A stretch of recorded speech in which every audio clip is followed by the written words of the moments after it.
ससुराल की पहली शादी में लव और अरेंज मैरिज वाली बहू की मेहंदी। हमेशा की तरह पूनम आज भी किसी क्लाइंट की पीठ पर मेहंदी से ब्लाउज का डिजाइन बना रही थी। उसकी डिजाइन लगभग पूरी हो चुकी थी। तभी उसकी क्लाइंट अमृता बोली, पूनम दीदी, अच्छा हुआ कि आपने मुझे मेहंदी लगा दी, वरना अपनी शादी पर इतनी सुंदर बैकलेस ब्लाउज मेहंदी लगवाने का मेरा सपना ही रह जाता। कोई बात नहीं अमृता, मेहंदी लग चुकी है, एक बार मिरर में देख लो कि कैसी लगी है। क्लाइंट मिरर में मेहंदी देखती है और उसे मेहंदी बहुत पसंद आती है। वो खुश होते हुए कहती है, कमाल कर दिया पूनम दीदी, इतनी सुंदर मेहंदी तो कोई और लगा ही नहीं सकता था। पूनम की सास कमला पीछे खड़ी सब कुछ सुन रही थी। फिर अमृता पूनम को पैसे देती और वहां से चली जाती है। तब पूनम की सास कमला से कहती है, बेटा तो कितनी मेहनत करती है, घर का काम भी संभालती है और मेहंदी भी लगाती है, थोड़ा बहुत समय अपने लिए भी निकाल लिया कर। माँ जी वो तो ठीक है, लेकिन अभी तो मुझे ज्यादा काम करके ज्यादा पैसे कमाने।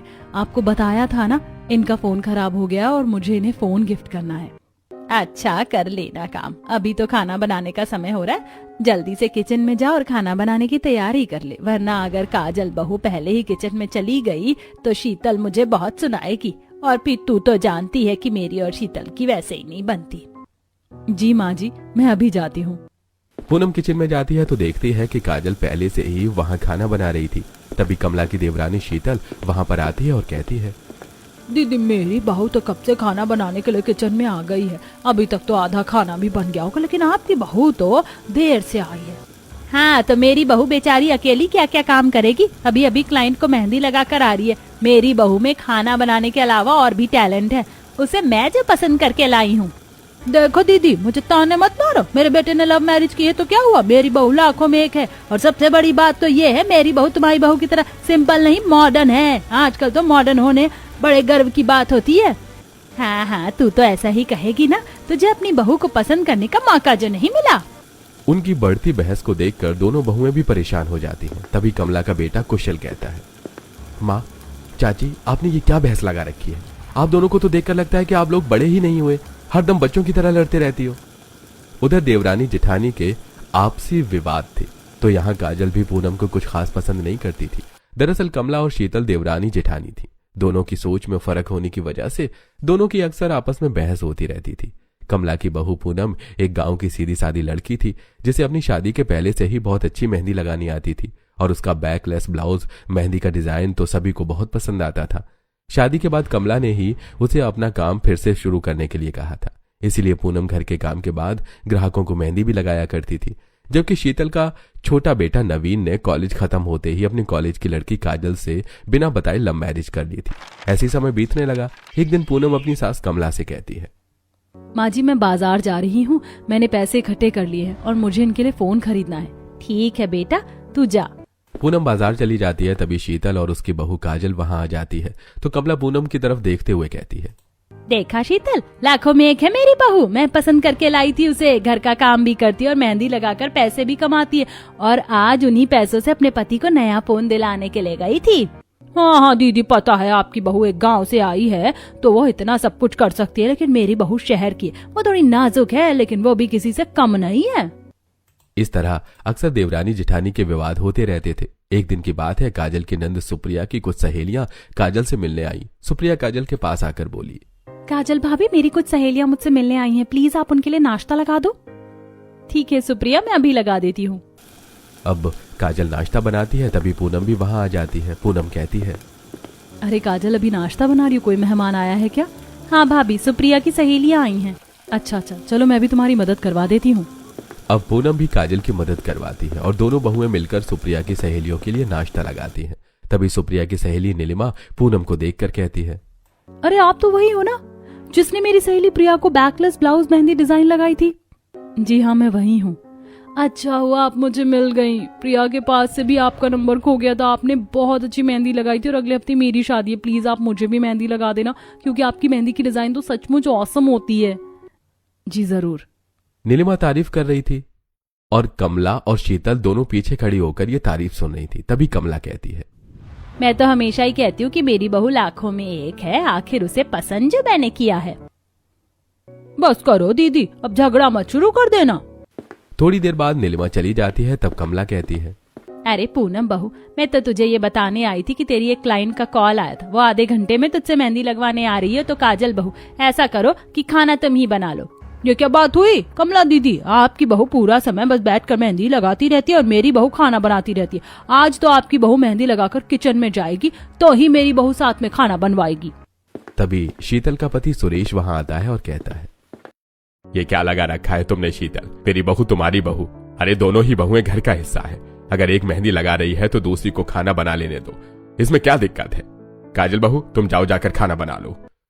काजल गुस्से से किचन में जाती है और खाना बनाते हुए बड़बड़ाती है, पूनम भाभी भी तो किसी न किसी बहाने काम करने से बची जाती है और सारा का सारा काम मुझ पर आ जाता है।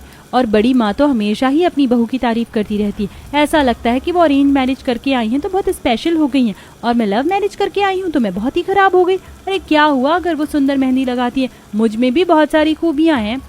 तभी सुप्रिया वहां आती है और कहती है, भाभी अकेले खाना बना रही हो, मैं मदद कर देती हूँ। ऐसी समय बीत रहा था। एक दिन कुशल अपनी माँ से कहता है, माँ पूनम की तबीयत थोड़ी ठीक नहीं लग रही है, तो मैं ऑफिस जाते हुए उसे डॉक्टर के पास ले जा रहा हूँ, वहीं से 2 दिनों के लिए उसके मायके छोड़ दूंगा। ठीक है बेटा, तू ले जा। अब कुशल पूनम को लेकर चला जाता है और घर के काम की सारी जिम्मेदारी काजल पर आ जाती है। काजल किचन में जाती है और खाना बनाने लगती है। तब थोड़ी देर बाद पूनम के ससुर नितेश कमला से कहते हैं, अरे क्या बात है कमला, आज खाना मिलेगा या नहीं?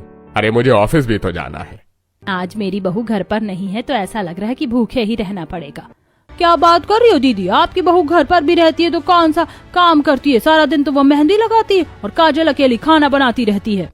अरे अब तुम दोनों लड़ना बंद भी करो। लड़ने की बजाय अगर तुम दोनों काजल बहू की खाना बनाने में मदद कर देती तो सबको समय पर खाना मिल जाता। तभी उनके दोनों बेटे कुशल और नवीन भी वहां आ जाते हैं। काजल सभी को नाश्ता कराती है और सभी को टिफिन देती है।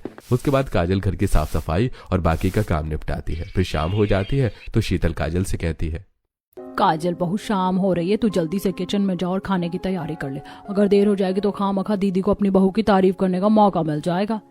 जी माँ जी, मैं अभी जाती हूँ। काजल किचन में जाती है और खाना बनाती है। फिर वो सभी को खाना परोसती है। शीतल काफी थक चुकी थी। अपने कमरे में आने के बाद वो नवीन से कहती है, ये पूनम भाभी का तो अच्छा है, तबीयत खराब का बहाना करके वो मायके चली गई। वैसे भी यहाँ रहती हैं तो पूरे समय मेहंदी लगाती रहती है और मैं अकेली काम करती हूँ। काजल, थोड़ा बहुत कम ज्यादा तो होता ही रहता है। जब तुम नहीं थी तो भाभी अकेली सारा घर संभालती थी। वो मेहंदी भी लगाती थी और घर का काम भी करती थी। अब अगर उनकी तबीयत ठीक नहीं है और वो अपने मायके चली गई तो तुम्हें संभालने में क्या बुराई है? देखो काजल, हम जॉइंट फैमिली में रहते हैं तो सबको एक दूसरे के लिए मिलकर काम करना पड़ता है। तुम्हें इस बात को समझ लेना चाहिए। उन दोनों की बहस बढ़ जाती है। तभी पूनम भी कुशल के साथ घर आती है। पूनम को उनके कमरे से झगड़े की आवाज आती है। पूनम कुशल से कहती है, अरे ये दोनों किस बात पर लड़ रहे हैं? तुम रुको, मैं देखती हूँ। पूनम उसके कमरे में जाती है तो काजल कह रही थी, देखो नवीन, मुझसे इतना काम अकेले नहीं होता, मतलब नहीं होता। ये सुनकर पूनम कहती है, काजल तुम सही कह रही हो, तुम्हें इतना काम करने की आदत नहीं है ना, इसीलिए तुम्हें ऐसा लग रहा है। लेकिन तुम चिंता मत करो, मैं वापस आ गई हूँ और मेरी तबीयत भी बिल्कुल ठीक हो गई है। अब हम दोनों मिलजुल कर काम करेंगे। ऐसा सुनकर भी काजल खुश नहीं होती और बिना पूनम से कुछ कहे सो जाती है। अगले दिन से पूनम काजल के साथ घर का सारा काम करवाती है और साथ ही वो अपनी क्लाइंट को मेहंदी भी लगाती है। पूनम को मेहंदी लगाने में कई घंटे लगते थे।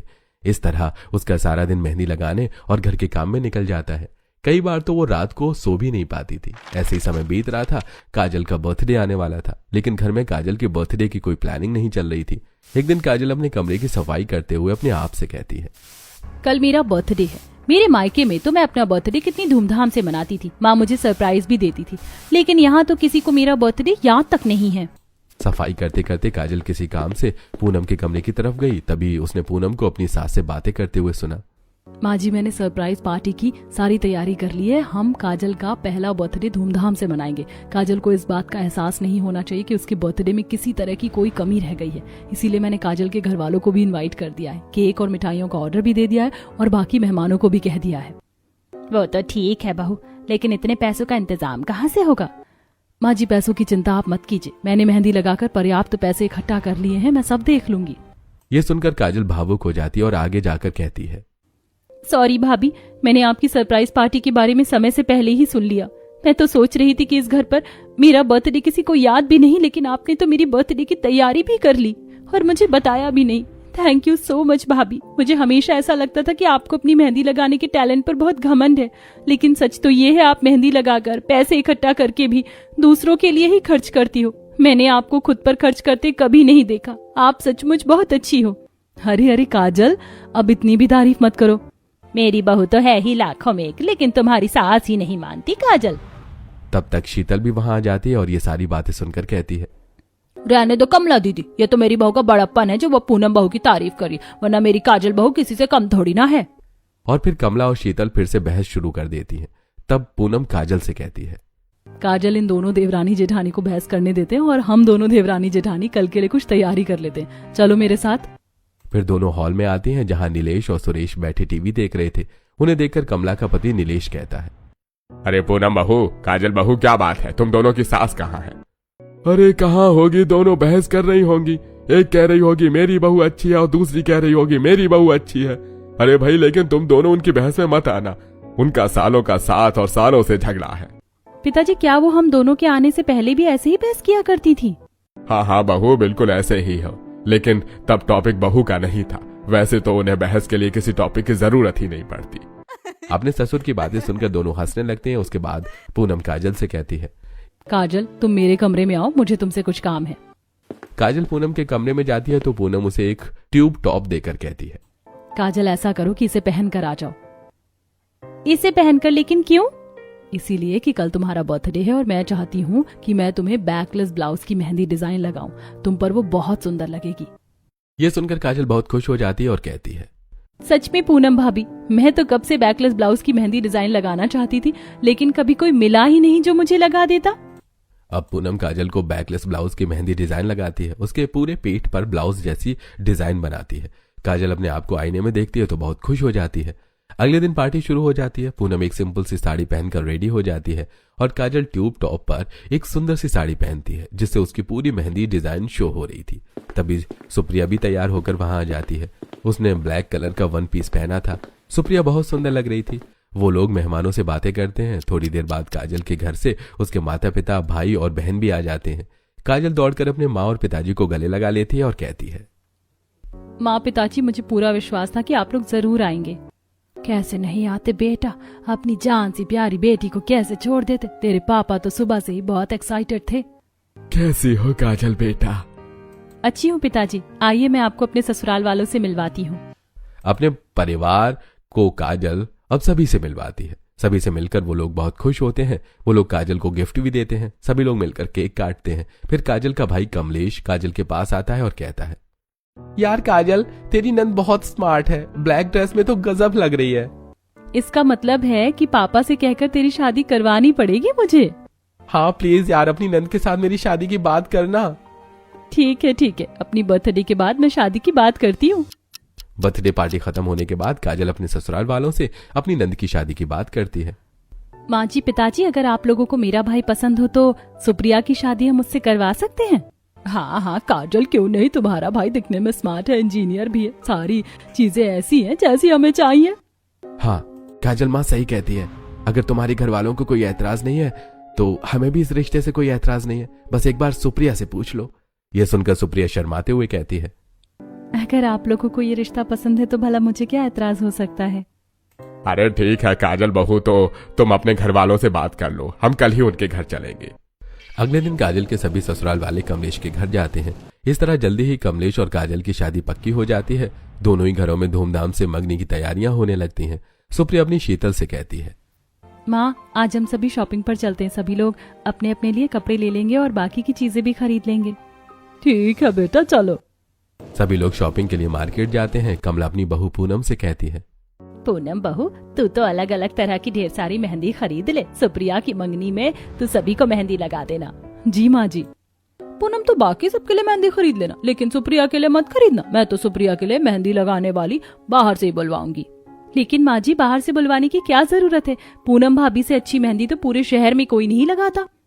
वही तो मैं भी कह रही थी, लेकिन मजा तो तब आता जब तुम्हारी बहू भी मेरी बहू को मेहंदी लगा पाती। बेचारी मेरी बहू को तो मेहंदी लगाने वाला कोई है ही नहीं।